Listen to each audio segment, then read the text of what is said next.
توبة نصوحا عسى ربكم أن يكفر عنكم سيئاتكم ويدخلكم جنات تجري من تحتها الأنهار يوم لا يخزي الله النبي والذين آمنوا معه نورهم يسعى بين أيديهم وبأيمانهم يقولون ربنا أتمم لنا نورنا واغفر لنا إنك على كل شيء قدير. وقال عز وجل كما ورد في سورة النور وتوبوا إلى الله جميعا أيها المؤمنون لعلكم تفلحون. وقال جل وعلا كما ورد في سورة الزمر قل يا عبادي الذين أسرفوا على أنفسهم لا تقنطوا من رحمة الله إن الله يغفر الذنوب جميعا. صدق الله العظيم. رب اشرح لي صدري ويسر لي أمري واحلل عقدة من لساني يفقهوا قولي. اللهم ربنا ألهمنا رشدنا وأعذنا من شرور أنفسنا. اللهم أرنا الحق حقا وارزقنا اتباعه وأرنا الباطل باطلا وارزقنا اجتنابه. اللهم وفقنا أن نتوب إليك توبة نصوحا آمین یا رب العالمین. آپ میں سے بہت سے حضرات کے علم میں ہوگا اخباری اطلاع کی بنیاد پر کہ میری آج کی گفتگو کا موضوع ہے توبہ کی عظمت اور اس کی تاثیر. اس کا پس منظر یہ ہے کہ پچھلے کئی مہینوں سے میری تقریر جو ہے وہ جو اس وقت عالمگیر حالات ہیں اور جو امت کو خطرات درپیش ہیں اور اس کے ضمن میں جو پیشین گوئیاں احادیث نبویہ میں موجود ہیں، جو میں کم سے کم یوں سمجھیے کہ 25 برس سے بیان کرتا آ رہا ہوں، لیکن اب وہ چشم سر کے سامنے آ رہی ہیں. پہلے وہ صرف یہ کہ انسان کو علمی اعتبار سے معلوم تھی، اب وہ صورتحال آنکھوں کے سامنے ہے. تو اس پر چونکہ گفتگو ہوتی رہی، لیکن ہر مرتبہ گفتگو کا اختتام اس پر ہوا کہ اس کا علاج کیا ہے، بچنے کا راستہ کون سا ہے.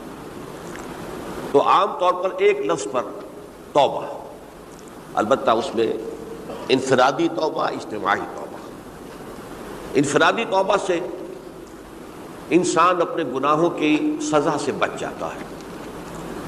آخرت میں اللہ تعالیٰ اسے اپنے عفو درگزر کا، اپنی رحمت کا، اپنے فضل کا مستحق قرار دے دیتا ہے. لیکن دنیا میں قوم کی حالت نہیں بدلتی جب تک اجتماعی توبہ نہ ہو. اس اجتماعی توبہ کے ضمن میں مختصراً تو میں نے کچھ باتیں عرض کی ہیں، لیکن پھر بھی چونکہ ہر مرتبہ گفتگو کے اختتام پر یہ بات آتی تھی اور وقت ختم ہو رہا ہوتا تھا، لہذا اس کے بارے میں تفصیل سے گفتگو نہیں ہو سکتی. تو آج میں نے طے کیا کہ جو حالات ہیں وہ تو اب سامنے آ رہے ہیں. جو سلسلہ شروع ہو گیا ہے عراق میں، جس کے بارے میں شیرون صاحب یہ کہہ چکے ہیں کہ ان قریب عراق پر ہمارا قبضہ ہوگا، یعنی امریکہ کا نہیں، اسرائیل کا قبضہ ہوگا. اور یہ بات بھی اب سامنے آ چکی ہے کہ مڈل ایسٹ کا پورا نقشہ بدل دینے کا پروگرام ہے. یہ جو مڈل ایسٹ کے ممالک ہیں یہ کب وجود میں آئے تھے؟ پچھلی صدی، 20ویں صدی میں جو پہلی جنگ عظیم ہوئی، اس سے پہلے یہ پورا علاقہ سلطنت عثمانیہ میں تھا، خلافت عثمانیہ کے تحت. پورا شمالی افریقہ، پورا یہ مغربی ایشیا، حجاز سمیت سارا معاملہ ایک سلطنت، ایک ملک، خلافت کے تحت. پہلی جنگ عظیم کے بعد پھر حصے بکھرے کیے انہوں نے، جیسے کہ مال غنیمت کو بیٹھ کر بعد میں تقسیم کیا جاتا ہے کہ اس عالم عرب کے جو ہیں اب ٹکڑے ٹکڑے کر دو اور انہیں باہم تقسیم کر دو. مصر، عراق یہ برطانیہ، شام، الجزائر یہ فرانس، لیبیا اطالویوں، آگے ہسپانویوں کا. یہ سارے ٹکڑے جو ہوئے تھے اور ملک بنے تھے، یہ تو اس وقت کی بندر بانٹ تھی. اسی طرح اب کہا جا رہا ہے کہ اس جنگ کے بعد حقیقت میں مڈل ایسٹ کا نقشہ تبدیل کر دیا جائے گا. یہ صرف چینج آف ریجیم نہیں ہے، چینج آف ریجن ہے، علاقے کا. اور اس کو ہم اپنی اصطلاح میں جب کہیں گے تو گویا کہ ایک عظیم تر اسرائیل کے قیام کا منصوبہ ہے جس پر عمل کا آغاز ہو گیا. ورنہ اس جنگ کی کوئی وجہ سمجھ میں نہیں آتی. کوئی جرم ثابت نہیں ہوا صدام کا. پہلی خلیج کی جنگ میں تو اس کا جرم ثابت تھا، اس نے کویت پر حملہ کیا تھا. اس وقت تو کوئی جرم سرے سے ہے ہی نہیں. ان کے اپنے معائنہ انسپیکٹر جا کر بتاتے رہے کہ کچھ نہیں دیکھا ہم نے، وہاں کچھ نہیں پایا. اس حوالے سے سوچئے کہ کیا جواز، کوئی جواز پوری دنیا میں یہ بات تسلیم کی جاتی ہے کہ بلا جواز حملہ ہے، اور کس قدر شدت سے ہے، کتنی طاقت سے ہے، کتنی قوت سے ہے، کتنی فوجیں آئی ہیں، کتنے جو ہے خلیج کے اندر جہاز کھڑے ہوئے ہیں جن پر سے کہ ہوائی جہاز اڑتے ہیں، کتنے چھوٹے چھوٹے جہاز کھڑے ہوئے ہیں، کہاں کہاں سے حملے ہو رہے ہیں. تو اصل میں وہ کتاب الملاحم کے اندر حضور نے جن خبروں کی پیشن گوئی کی تھی وہ اب ہمارے سامنے ہے. اسی طرح پاکستان کا معاملہ ہوتے ہوتے رفتہ رفتہ ہمارے گرد گھیرا تنگ ہو رہا. ہم پر ایک الزام تو وہ کہتے ہیں کہ آپ چاہے لاکھ دفعہ قسم کھا لیں ہم نہیں مانیں گے، شمالی کوریا کو ایٹمی صلاحیت جو ہے وہ آپ نے فراہم، ہمارے پاس ثبوت ہے. اس کے بدلے میں ان سے میزائل ٹیکنالوجی آپ نے لی ہے، ہمارے پاس ثبوت ہے. اور آپ کشمیر میں کراس بارڈر انفلٹریشن اور ٹیررزم کو روک نہیں سکے، آپ نے نہیں روکا. اور یہ جو ہے فنڈامنٹلسٹ جو ہیں آپ کے ملک میں سر اٹھا رہے ہیں، 2 صوبوں میں ان کی حکومتیں بن گئی ہیں. اس سے تو اندیشہ ہے کہ کہیں ایٹمی صلاحیت جو ہے آپ کی وہ ان کے ہاتھ میں نہ چلی جائے، پھر تو وہ القاعدہ اور ٹیررسٹ کے حوالے پہنچ جائے گی. لہذا حالات جو ہیں بہت دگرگوں ہیں، اور یہی وجہ ہے کہ اس کا عکس ہمیں نظر آتا ہے. بھارت کا جو طرز عمل ہے اس وقت، جس طرح تھریٹننگ انداز اس کا اس وقت ہے، اتنا اس سے پہلے کبھی نہیں تھا. وہ کہتے ہیں کہ جو اصول امریکہ نے اختیار کیا ہے کہ جس ملک سے مستقبل میں کوئی اندیشہ ہے اس پر پہلے سے حملہ کرنے کا حق حاصل ہے ہمیں. یہ نہیں کہ اس کا کوئی جرم ثابت ہو، ہمیں اندیشہ ہے لہذا ہمیں حملہ کرنے کا حق حاصل ہے. تو اسی طرح پھر ہمیں بھی پاکستان کے اوپر حملہ کرنے کا حق حاصل ہے. بہرحال میں ان میں اب زیادہ وقت صرف نہیں کرنا چاہتا. یہ چیزیں تو اب رائٹنگ آن دی وال کی حیثیت سے ہماری نگاہوں کے سامنے ہیں. آج میں چاہتا ہوں کہ اس توبہ کے موضوع پر کچھ عرض کروں، اور اس میں بھی ایک خاص بات جس کی طرف کہ میرا ذہن حال ہی میں منتقل ہوا ہے، وہ آج اس میں یوں سمجھیے کہ اضافی طور پر آپ کے سامنے رکھوں گا. دیکھیے، توبہ کے بارے میں قرآن مجید میں بے شمار آیات ہیں، اور توبہ جو ہے ہماری دینی تعلیمات کا ایک اہم ستون ہے. میں نے ابھی صرف 3 مقامات سے آیات آپ کو سنائی ہے. یا ایھا الذین آمنوا توبوا الی اللہ توبۃ نصوحا، اہل ایمان اللہ کی جناب میں توبہ کرو خلوص کے ساتھ، اخلاص کے ساتھ. توبۃ النصوح، زبانی کلامی نہیں، توبہ کی تسبیح نہیں، بالفعل توبہ. عسیٰ ربکم ان یکفر عنکم سیئاتکم، امید ہے تمہارا رب تمہاری برائیوں کو تم سے دور کر دے گا. یہ توبہ کی تاثیر ہے. اگر آپ کے اخلاق اور کردار میں کوئی غلط شے شامل تھی، اللہ تعالیٰ آپ کے کردار کے دامن کو دھو دے گا. اور آپ کے اعمال نامے میں اگر دھبے لگے ہوئے تھے تو اللہ تعالیٰ ان دھبوں کو بھی دھو ڈالے گا. عسیٰ ربکم ان یکفر عنکم سیئاتکم ویدخلکم جنات تجری من تحتہا الانہار، اور تمہیں داخل کرے گا ان باغات میں جن کے دامن میں ندیاں بہتی ہوں. یوم لا یخزی اللہ النبی والذین آمنوا معہ، وہ دن جس دن اللہ تعالیٰ اپنے نبی کو رسوا نہیں کرے گا، معاذ اللہ ثم معاذ اللہ، اور نبی کے ساتھ ہی ان کو بھی کہ جو ان کے ساتھ ایمان لائے. نورہم یسعی بین ایدیہم و بایمانہم، ان کا نور ان کے سامنے طرف اور داہنی طرف دوڑتا ہوا ہوگا. نور ایمان قلب سے پھوٹ رہا ہوگا اور وہ سامنے روشنی ڈالے گا. اور نور اعمال صالحہ داہنے ہاتھ کی طرف سے چونکہ عمل کرتے ہیں نیک ہم، تو وہاں سے نور ظاہر ہوگا جو دنیا میں اعمال کی شکل میں کمایا گیا تھا. اور اس وقت یہ اہل ایمان کہتے ہوں گے، یقولون ربنا اتمم لنا نورنا واغفر لنا، اے اللہ ہمارے نور کو کامل فرما دے. اس کا پس منظر یہ ہے کہ ظاہر بات ہے کہ ایمان کے درجات بھی بے شمار ہیں. کہاں ابو بکر صدیق کا ایمان، کہاں ایک عام صحابی کا ایمان، کہاں ہم جیسے غیر صحابہ عام مسلمانوں کا ایمان. کہ نسبت خاک را با عالم پاک، اسی نسبت سے اس نور کی انٹینسٹی ہوگی۔ حضور نے فرمایا کچھ لوگوں کا نور تو اتنا ہوگا کہ وہ مدینے سے صنعاء تک اس کی روشنی پہنچ رہی ہوگی، یمن کے دارالحکومت تک، اور کچھ لوگوں کا نور اتنا ہوگا کہ صرف ان کے قدموں کے آگے روشنی ہو جائے گی، جیسے ٹارچ ہوتی ہے آپ کے آگے۔ تو ظاہر بات ہے کہ اگر آپ کو رات کے وقت جنگل سے گزرنا ہو اور پگڈنڈی ہو کوئی اور اندھیری شب ہو، تو آپ کے لیے وہ ٹارچ بھی کس قدر بڑی غنیمت ہے کہ آدمی دیکھ لیتا ہے کہ سامنے سانپ ہے، کیا ہے، گڑھا ہے، کھائی ہے، کیا ہے۔ تو اس روز وہ جن کو وہ ٹارچ نصیب ہو گئی وہ بھی بہت خوش قسمت، بہت خوش قسمت، بہت خوش قسمت ہوں گے۔ لیکن ان کا کیا کہنا جن کا نور مدینے سے صنعاء تک پہنچ رہا ہو؟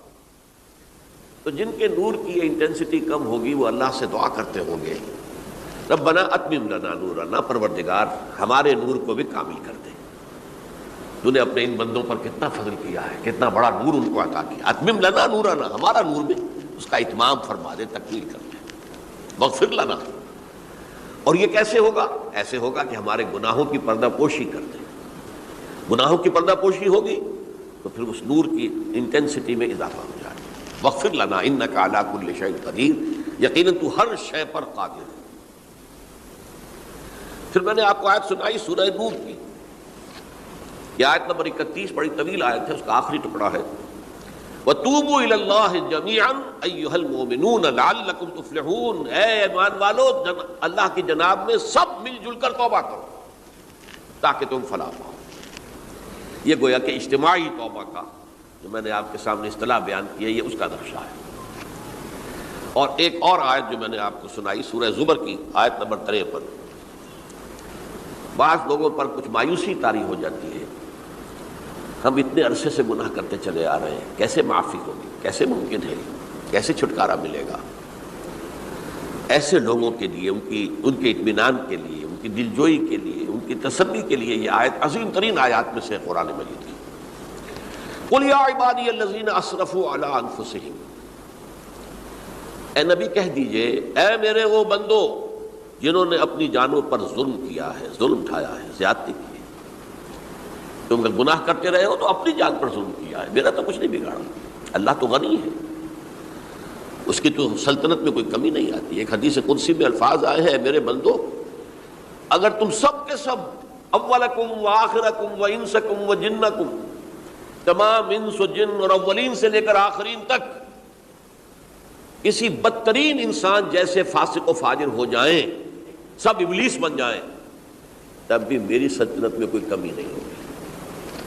اور اگر تم سب کے سب اولین و آخرین اور انس اور جن سب مل کر جو متقی ترین انسان ہو سکتا ہے ویسے بن جاؤ، ابو بکر صدیق بن جاؤ، تب بھی میری سلطنت میں کوئی اضافہ نہیں ہوگا۔ تو اللہ تعالیٰ کا تو کچھ بگڑتا نہیں ہے، انسان گناہ کرتا ہے تو اپنا نقصان کرتا ہے۔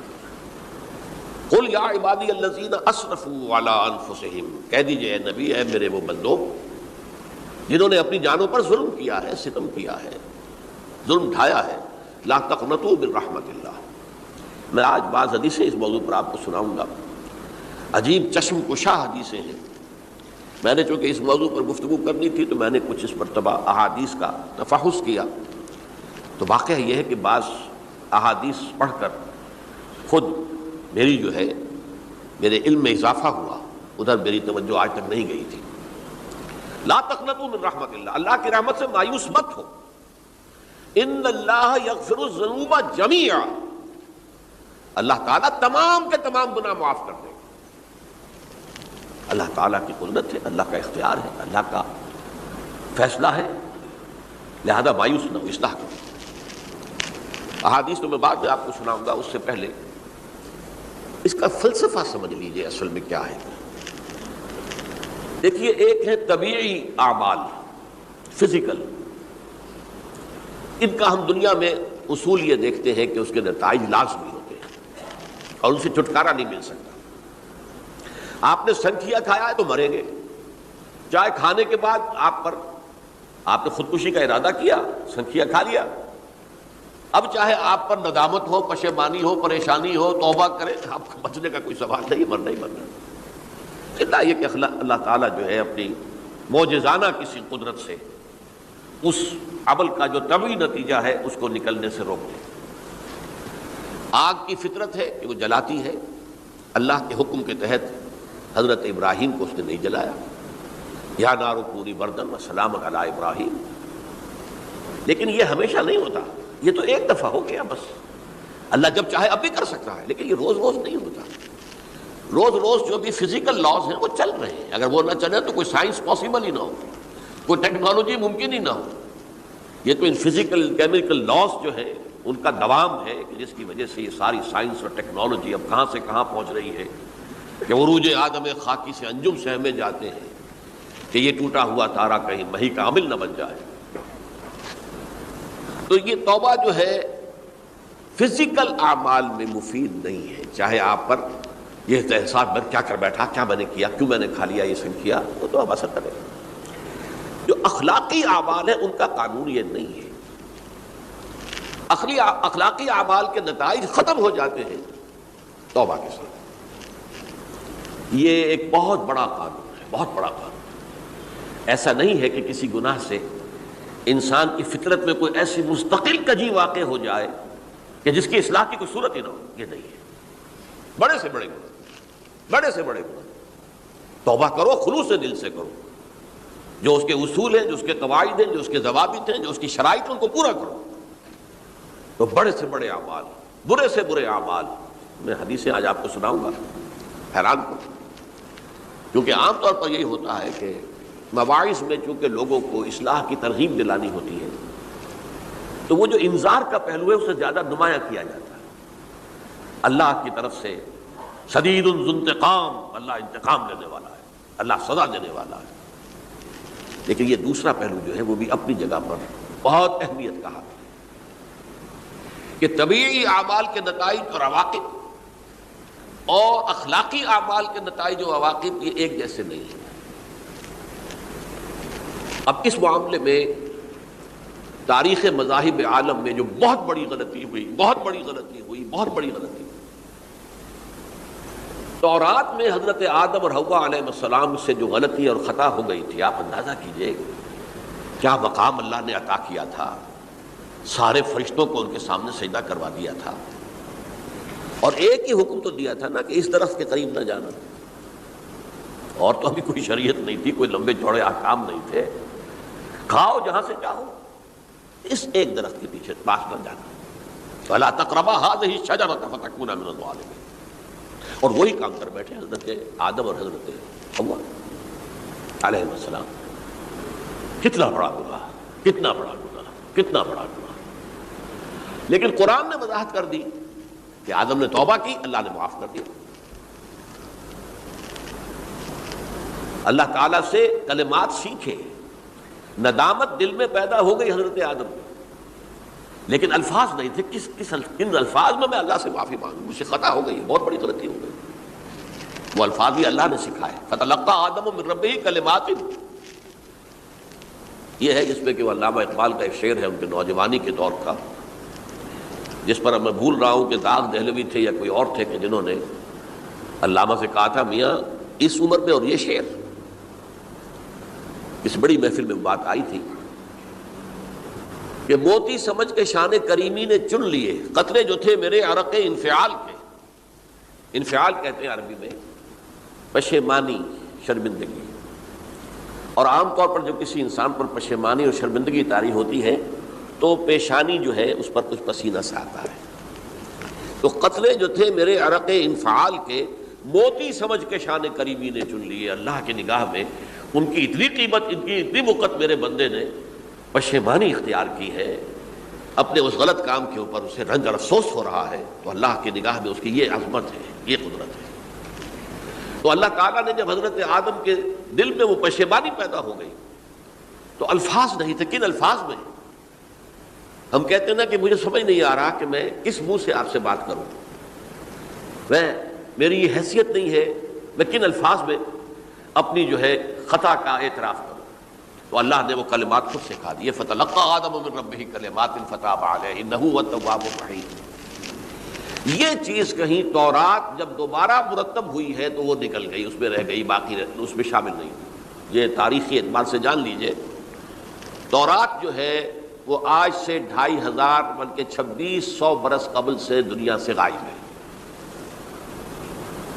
یہ تورات کا جو نسخہ تھا یروشلم میں 587 قبل مسیح میں جب نبوکدنضر نے، شاید آج کل آپ دیکھ رہے ہوں، یہ عراق کی جنگ میں عراق کے جو خاص ڈویژنز ہیں عراقیوں کے ریپبلکن گارڈز کے، ان میں سے ایک کا نام جو ہے وہ نبوکدنضر ڈویژن ہے، ایک کا حمورابی ڈویژن ہے۔ حمورابی جو ہے عراق کا بہت پرانا بادشاہ تھا اور تاریخ انسانی میں سب سے پہلا قانون اس نے مرتب کیا تھا۔ حمورابی یہ بہت پرانی تہذیب ہے، دنیا کی غالباً سب سے زیادہ اینشنٹ تہذیب جو ہے وہ عراق کی ہے۔ حضرت ابراہیم یہیں پیدا ہوئے شہر عور میں۔ تو نبوکدنضر نے جب تباہ کیا تھا یروشلم کو، 6 لاکھ آدمیوں کو قتل کیا اور 6 لاکھ کو قیدی بنا کر لے گیا بیبیلونیا، بابل کا لفظ بھی آج کل آ رہا ہے۔ کسی زمانے میں وہ عظیم شہر تھا دنیا کا، اب وہ معمولی سا شہر رہ گیا ہے، نئے شہر بڑھ گئے۔ تو اس وقت سے اس نے جب یروشلم میں جو ہیکل سلیمانی حضرت سلیمان کی بنائی ہوئی مسجد تھی اس کو جب گرایا ہے، اس کے بعد سے وہیں پر وہ نسخہ رکھا ہوا تھا تورات کا، پھر دنیا میں وہ نسخہ اب نہیں ہے۔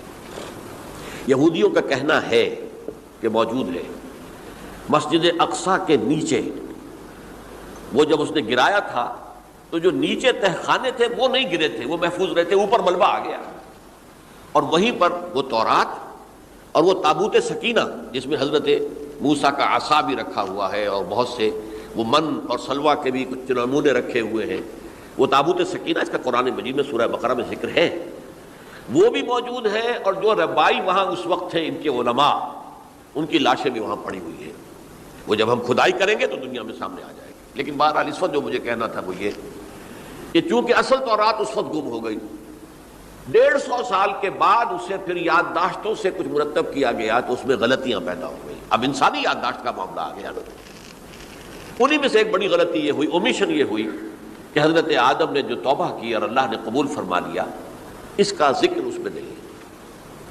اس سے نتیجہ عیسائیوں نے کیا اختیار کیا کہ وہ اوریجنل سن کہتے ہیں اسے، وہ جو ابتدائی گناہ تھا عظیم جو ہمارے جد امجد آدم سے سرزد ہوا تھا، اس گناہ کا اثر جو بھی بچہ نسل آدم میں پیدا ہوتا ہے وہ لے کر آتا ہے۔ یہ زمین و آسمان کا فرق ہے۔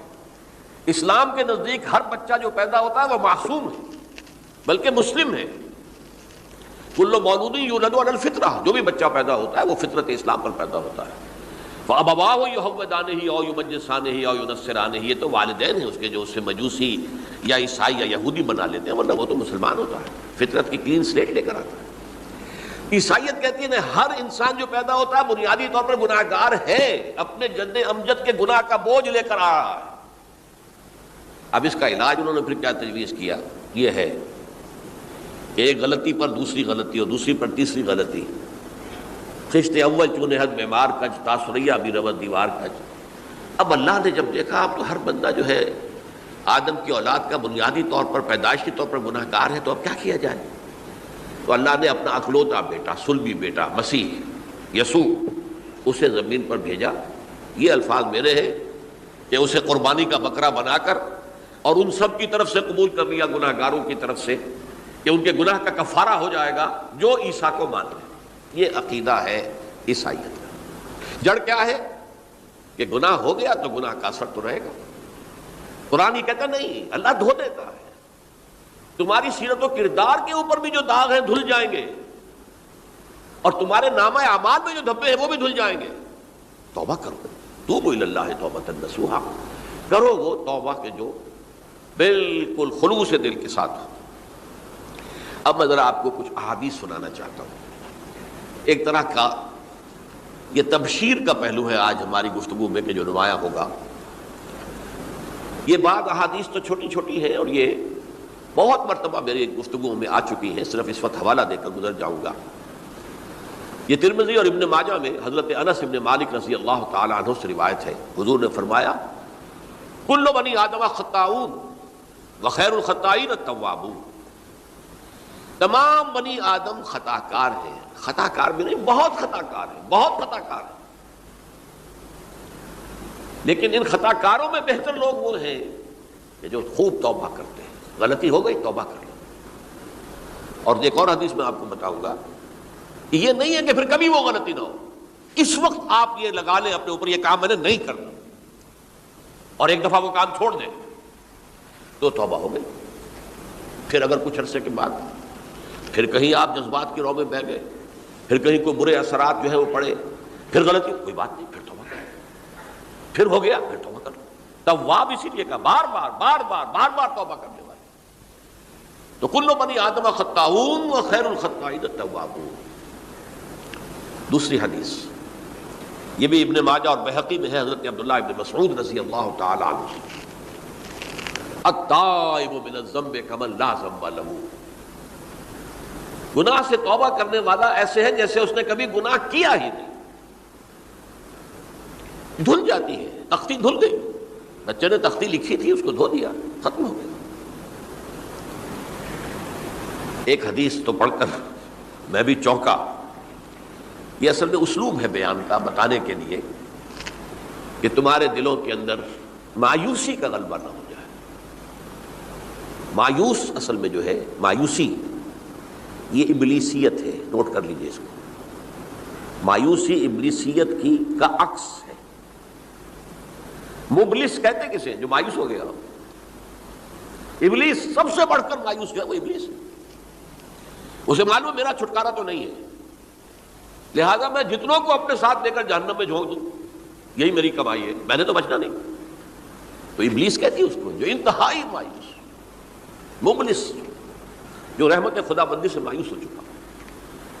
اب اس کو دور کرنے کے لیے حدیث سنیے، اور یہ حدیث مسلم شریف کی ہے صحیحین کے اندر حضرت ابو ہریرہ سے.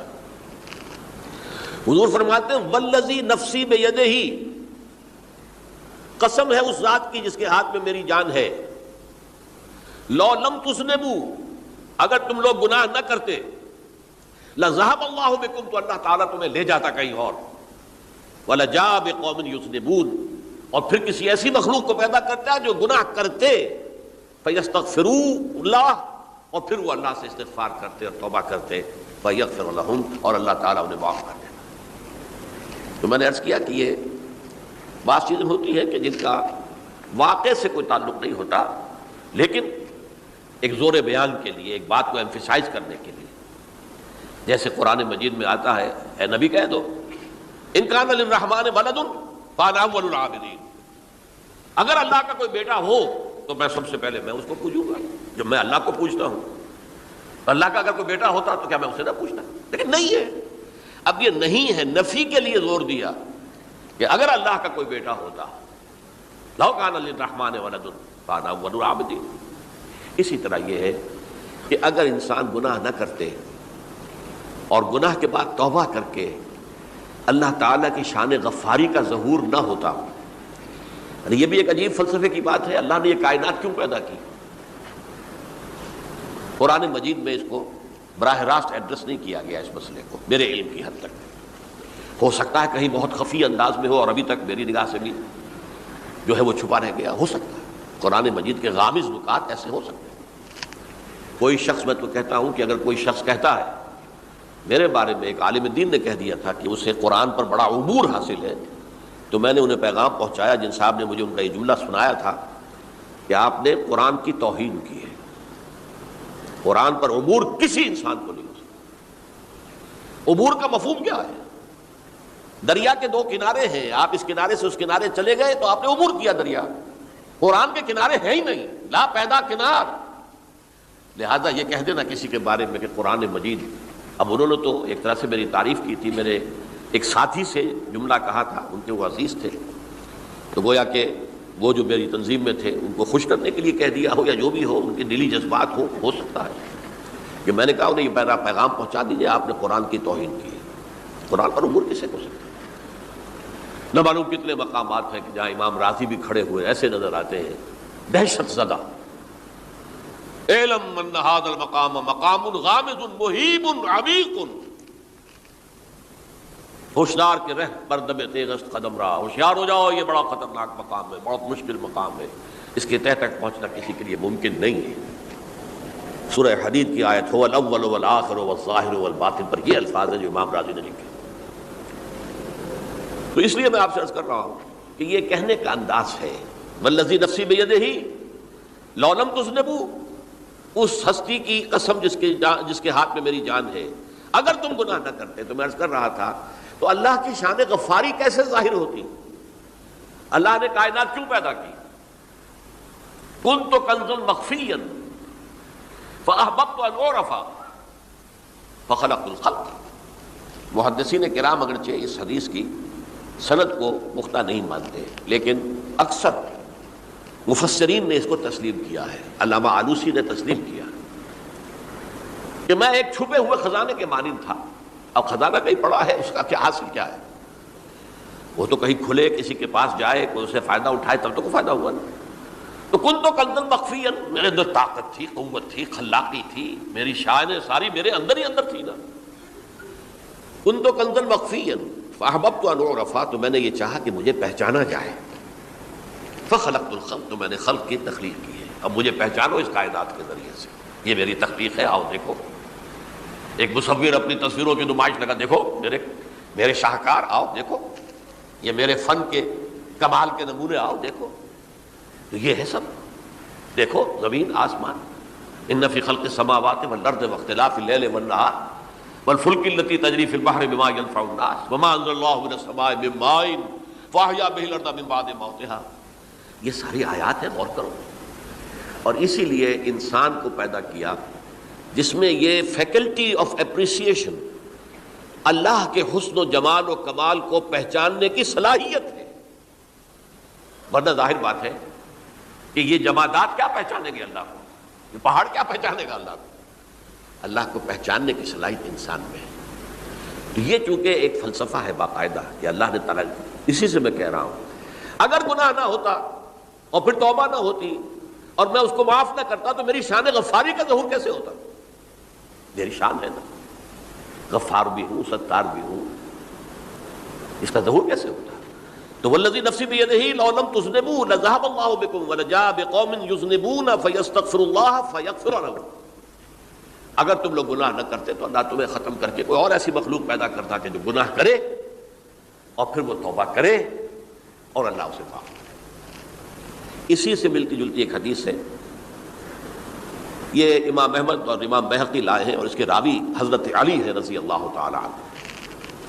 ان اللہ یحب العبد المؤمن المفتن التواب، اللہ تعالیٰ کو بہت محبت ہے، یحب۔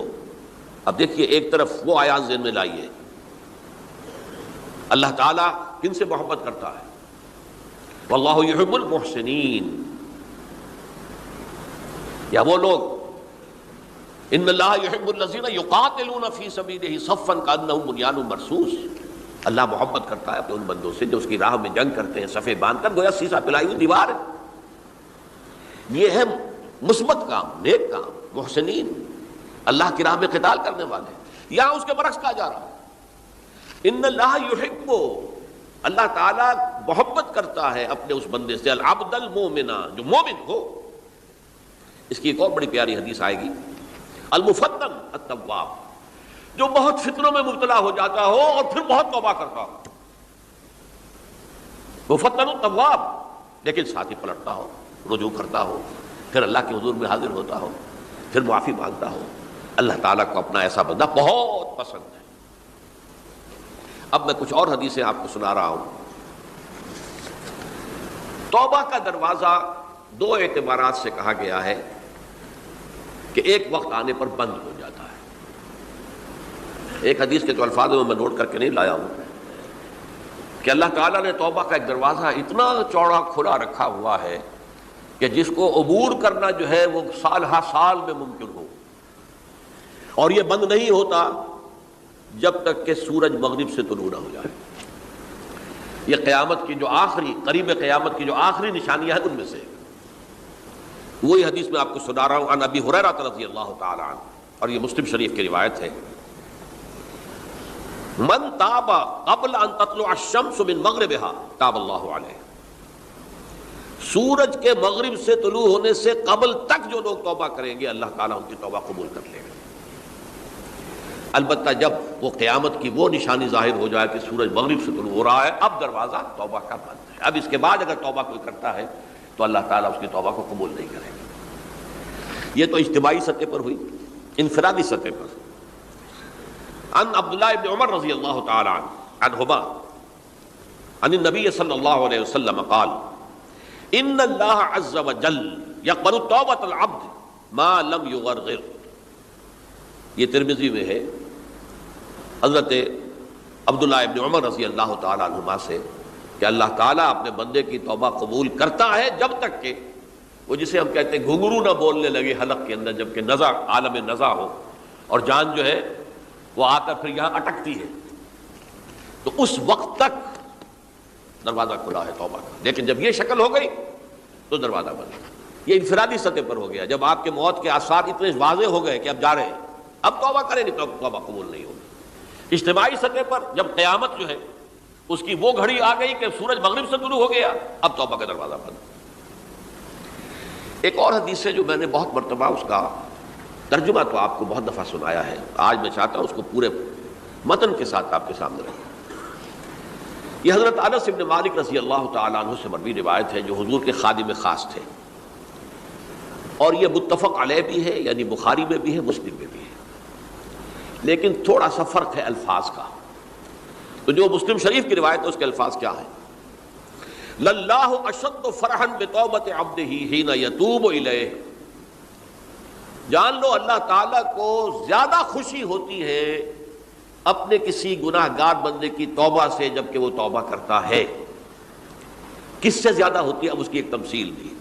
من احدکم، ایک ایسے شخص سے بھی زیادہ بڑھ کر خوشی ہوتی ہے کان علی راحلتہ بارض الفلات، کہ جو بہت ہی دور دراز کے اور سنسان علاقے میں سفر کر رہا تھا. فانتحرفت منہ، اس کی سواری جو ہے گم ہو گئی. وعلیہا طعامہ وشرابہ، اسی پر اس کا کھانا بھی تھا اور پانی بھی تھا. اونٹنی پر سفر کر رہا تھا، اسی پر ہوتا ہے راحلہ جو ہے راستے کا سامان. اچانک کہیں بیٹھا ہے تھوڑی دیر کے لیے سستانے کے لیے، کہیں اونٹ آ گئی اور اونٹنی صاحبہ غائب ہو گئی. اب آنکھ کھلی اور اس نے دیکھا. فَأَيَّسَ مِنْهَا، تلاش کر کر کے مایوس ہو گیا، کہیں اونٹنی کا سراغ نہیں. اب ظاہر بات ہے کسی صحرا میں یہ کیفیت، اس کا مطلب کیا ہے؟ یقینی موت. فَأَتَى شَجَرَةً فَاسْتَجَعَ فِي ظِلِّهَا وَقَدْ أَيَسَ مِنْ رَاحِلَتِهِ، تو وہ ایک درخت کے نیچے اس کے سائے میں آ کے لیٹ گیا، گویا کہ موت کی امید میں. فَبَيْنَهُمَا وَهُوَ كَذَلِكَ إِذْ هُوَ بِهَا قَائِمَةٌ عِندَهُ، اس کی کہیں دوبارہ آنکھ لگی ہے، جو کھولا تو دیکھتا ہے اونٹنی تو موجود ہے، کھڑی ہے. تو وہ فوراً اس کی وہ جو رسی ہے وہ پکڑتا ہے. فَأَخَذَ بِخِتَامِهَا ثُمَّ قَالَ مِن شِدَّةِ الْفَرْقِ. اب جو اسے مسرت ہوئی اس کا آپ اندازہ کر سکتے ہیں. ایک یقینی موت کا معاملہ آ چکا تھا اور اچانک اللہ تعالیٰ نے وہ کھوئی ہوئی اونٹنی جو ہے وہ واپس دلا دی.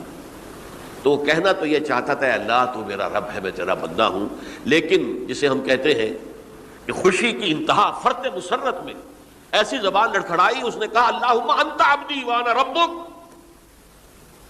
اے اللہ تو میرا بندہ ہے، میں تیرا رب ہوں. یہ کہہ بیٹھا. تو یہ کیا ہے؟ فرط مسرت جسے آپ کہیں، خوشی کی انتہا، کہ جس میں انسان جو ہے اتنی بڑی خطا کر بیٹھتا ہے. اللہ کو اپنے کسی گناہ گار بندے کی توبہ سے اس سے بھی زیادہ خوشی ہو. اب ظاہر بات ہے کہ تماثیل کس لیے ہے؟ بعض حقائق اتنے لطیف ہوتے ہیں کہ ان کو بیان نہیں کیا جا سکتا بتمام و کمال، تو مثالوں کا سہارا لیتے ہیں. اللہ کو کتنی خوشی ہوتی کیا سمجھے گے؟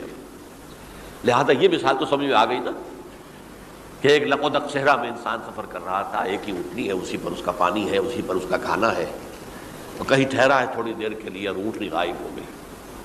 اور اس کے بعد تلاش کر کے شمال مغرب جنوب ہر جگہ دیکھ لیا آپ نے، کہیں اونٹنی کا سراغ نہیں. اب موت کے انتظار میں لیٹ گیا کہ اچانک دیکھتا ہے کہ اونٹنی موجود ہے. تو وہ اس شدت فرح میں یہ کہہ بیٹھتا ہے اللہم انت عبدی وانا ربک انا للہ و انا الیہ راجعون.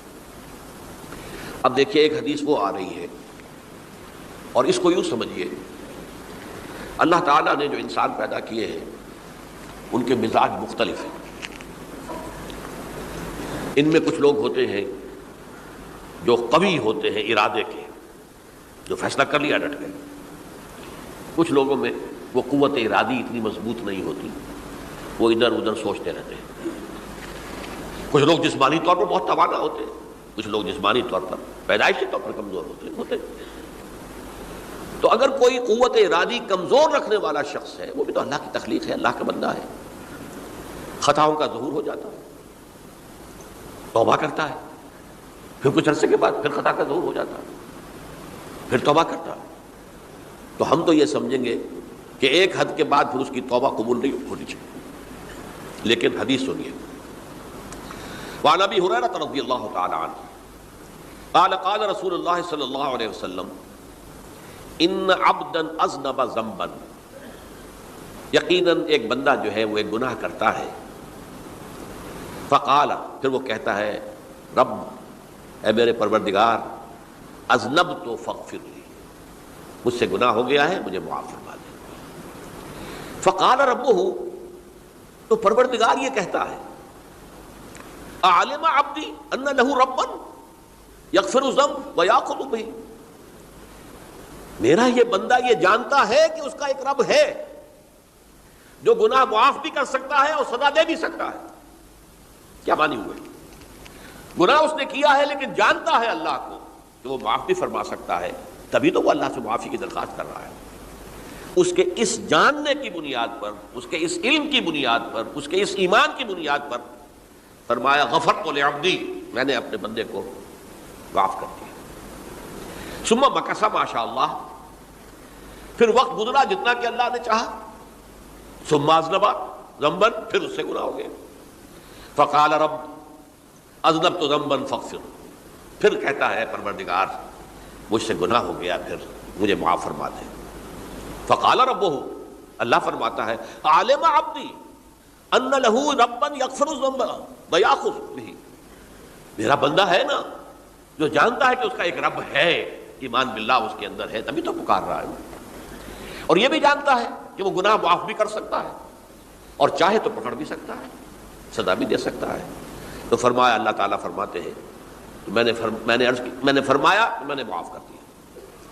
ثم مکث ما شاء اللہ، پھر ایک عرصہ گزرا اس کے بعد، ثم اذنب ذنبا، پھر اس نے گناہ کیا، قال رب اذنبت ذنبا آخر، اس نے کہا پروردگار میں نے تو پھر ایک اور گناہ کر دیا، فاغفر لی، مجھے بخش دے۔ فقال اعلم عبدی ان لہ ربا یغفر الذنب ویأخذ بہ، میرا بندہ جانتا ہے نا کہ اس کا ایک رب ہے جسے وہ پکار رہا ہے، اور وہ جانتا ہے کہ اسے اختیار حاصل ہے کہ چاہے تو بخش دے اور چاہے تو پکڑ لے۔ اس کے اس علم، اس ایمان کی بنیاد پر میں نے اسے معاف کر دیا۔ ایک اور حدیث، میں نے چونکہ اس گفتگو کے لیے ان احادیث کا تفحص کیا ہے، یہ تو بہت ہیں حدیثیں، میں نے ان میں سے کچھ چنی ہیں۔ ہمارے بعض واعظ ناصح وہ بھی کسی شخص کو روکتے رہے، برائیوں سے روکتے رہے، نہیں رکتا، تو کہیں غصے میں آ کے اللہ تجھے کبھی معاف نہیں کرے گا۔ یہ کتنا بڑا جرم ہے، اس کا اندازہ کیجئے اس حدیث سے۔ تو میرے بندے کو میری رحمت سے مایوس کر رہے ہیں، کتنا بڑا جرم ہے اس کا اندازہ کیجئے۔ یہ مسلم شریف کی روایت ہے، عن جندب، حضرت جندب رضی اللہ تعالی عنہ سے، ان رسول اللہ صلی اللہ علیہ وسلم حدث، کہ اللہ کے رسول صلی اللہ علیہ وسلم نے ایک واقعہ بیان کیا، ان رجلا قال،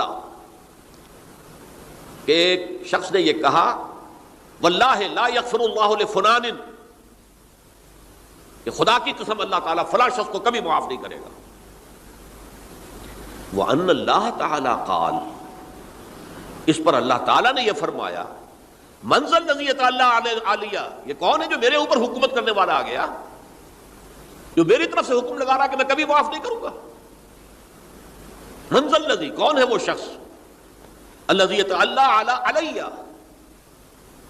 أَنِّي لَا أَغْفِرُ لِفُلَانٍ، کہ میں فلاں شخص کو کبھی معاف نہیں کروں گا، قد غفرت لفلان، اس کو تو میں نے معاف کر دیا، وَأَحْبَطْتُ عَمَلَهُ، اس شخص کے تمام اعمال میں نے ضائع کر دیے کہ تم نے میرے بندے کو مایوس کیا۔ یہ ہے جرم کی انتہا۔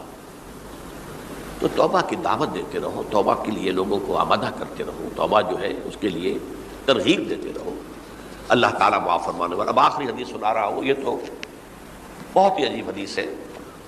اور متفق علیہ، یہ بخاری اور مسلم دونوں میں۔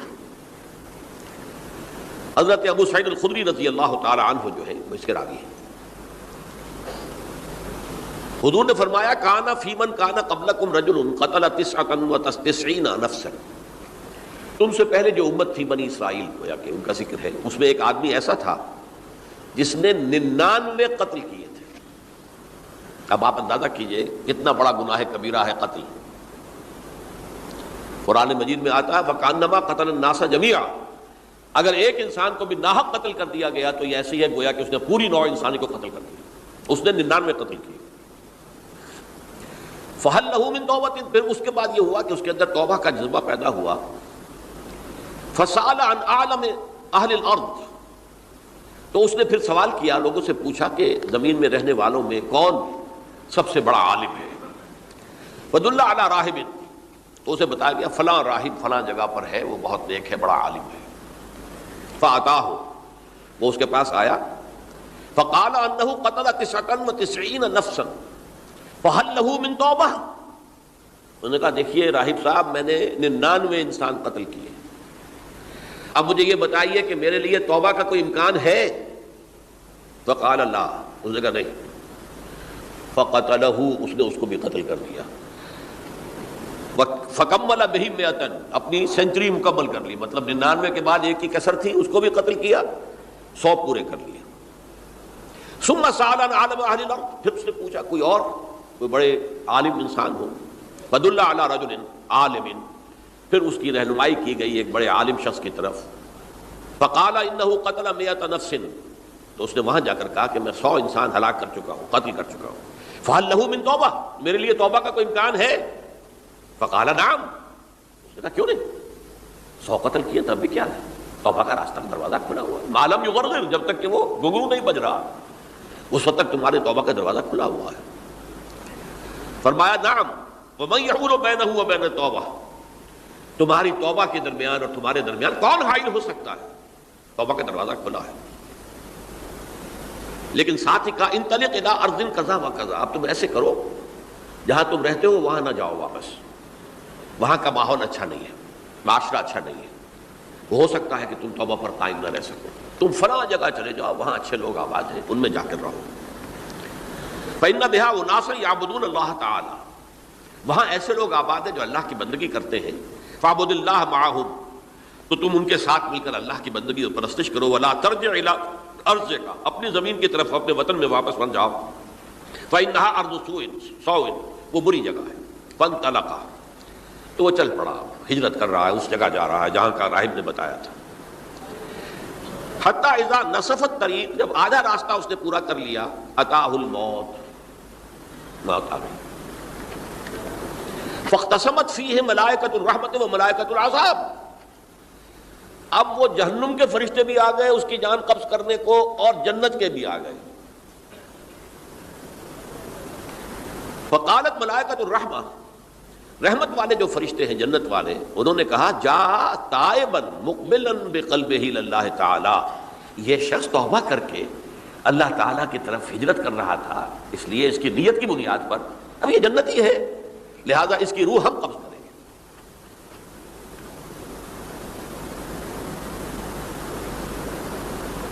وقالت الملائکۃ العذاب، اور وہ جو عذاب والے فرشتے ہیں وہ کہیں گے انہ لم یعمل خیرا قط، اس نے توبہ کے بعد کوئی نیک عمل تو کیا ہی نہیں، تو کس بنیاد پر اس کو تم جنت میں لے جاؤ گے، اس کو تو دوزخ میں جانا چاہیے۔ فَأَتَاهُ مَلَكٌ فِي صُورَةٍ آدمی، تو ان کے پاس اللہ نے ایک اور فرشتے کو بھیج دیا، آدمی انسانی شکل کے اندر۔